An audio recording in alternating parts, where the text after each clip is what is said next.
Hello friends, मेरा नाम है मानकर साहब और मेरा कल एग्ज़ाम है एफ़आर का। तो मेरे को बहुत डर लग रहा था कि एथिक्स का ये जो एफ़आर में जो चैप्टर है और जो अकाउंटिंग टेक्नोलॉजी का है उसको कैसे मैं रिवाइज़ करूँ। लेकिन मैं थोड़ा सा समय दिया 1 घंटा इसके पीछे, और उसके पीछे मेरे को एक क्रक्स एक मेरे को मिला कि एथिक्स में वही हम लोग का जो ऑडिट वाला जो चैप्टर है उसका वही बस शेड्यूल 2 को ही हम लोगों को अच्छा से करना है। वही पार्ट 1, पार्ट 2, पार्ट 3, ठीक है, जिसमें टोटल क्लॉज पार्ट 1 में 10 है और 2 में 4 है और इसमें 1 है, ठीक है। तो वो उतना कुछ काम का है नहीं। हालांकि मैंने जितना भी क्वेश्चन मैंने सॉल्व किया है तो जिसमें क्लॉज 7, क्लॉज 8 और clause 9 of part 1 of second schedule यही बस लग रहा है जहाँ जहाँ पे भी देखा जाए। और अगर यदि एम्प्लॉय भी है और अगर ये भी है CN प्रैक्टिस भी है तो अगर यही क्लॉज 1 ही लग रहा है, बस यही है, ठीक है। और एक नॉर्मल एक क्वेश्चन है, एक फंडामेंटल ऑफ प्रिंसिपल्स, ठीक है। तो फंडामेंटल ऑफ प्रिंसिपल का ये जो हम लोग का मेमोरी टेक्निक है, कोई प्रोफेशनल, तो इसका मतलब होगा सी का मतलब कॉन्फिडेंशियलिटी, ओ से ऑब्जेक्टिविटी, आई से integrity, professional due care and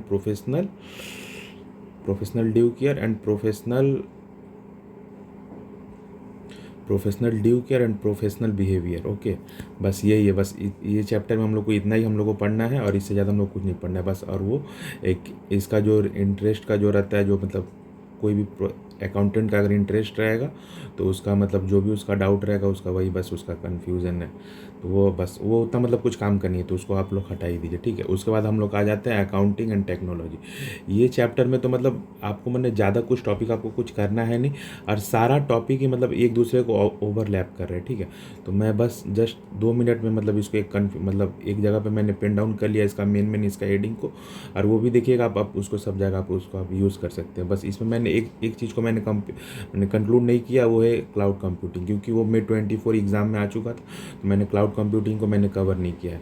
तो इसमें क्या है, ऑटोमेशन प्रोसेस और ERP, साइबर सिक्योरिटी और ब्लॉकचेन और AI और मशीन लर्निंग, ठीक है। इसका आप देखिएगा, सारा देखिएगा एक से एक दूसरे से ओवरलैप करेगा। तो इसका बेनिफिट में इसका क्या है, डेटा एंट्री, ऑटोमेशन प्रोसेस का बेनिफिट का data entry, data processing, accuracy, compliance, decision making, save time and money. बस यही है, इतना सही ये आप कर लीजिएगा, आपको हो जाएगा। Data entry, data processing, accuracy, compliance, decision making, save time and money. और ERP के केस में real time information, business processes, data integrity, less operational cost, बस इतना सही। और ये सब जितना पॉइंट है ये सब सारा आप चाहेंगे तो इसमें लिख सकते हैं, क्योंकि इसमें एक पॉइंट आता है वेरीफाई स्टेप, एक इस ERP के एक स्टेप बोल के क्वेश्चन, जिसमें स्टेप है, स्टेप में आपको वेरीफाई करना है बस।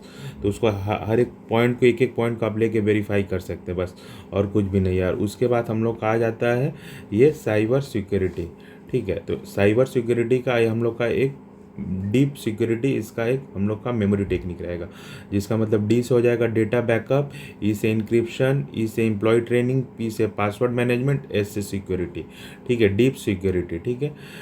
Data backup, encryption, employee training, password management, security, ठीक है। और इसके बाद हम लोग आ जाते हैं ब्लॉकचेन में। ब्लॉकचेन में हम लोगों का जो मेमोरी टेक्निक रहेगा वो TCS, audit trail, audit process, integrity, ठीक है। TCS से transparency, cost reduction, security, audit trail, audit process, integrity, ठीक है। बस ये इतना ही सही है। देखिए, TCS, audit trail, audit process, integrity. TCS का audit trail, audit process, integrity. TCS से transparency, cost reduction, security, audit trail, audit process, integrity, ठीक है। बस इतना सही। और AI और मशीन लर्निंग में data entry, compliance of tax, fraud detection और फाइनेंशियल फोरकास्ट और अकाउंटिंग ऑटोमेशन, ठीक है। Data entry, compliances, fraud detection, financial forecast और अकाउंटिंग ऑटोमेशन। इसमें से आप देखिएगा डेटा इंटीग्रिटी और कंप्लायंस, देखिए ये आपको पॉइंट आपको ऊपर भी आपको मिल जाएगा।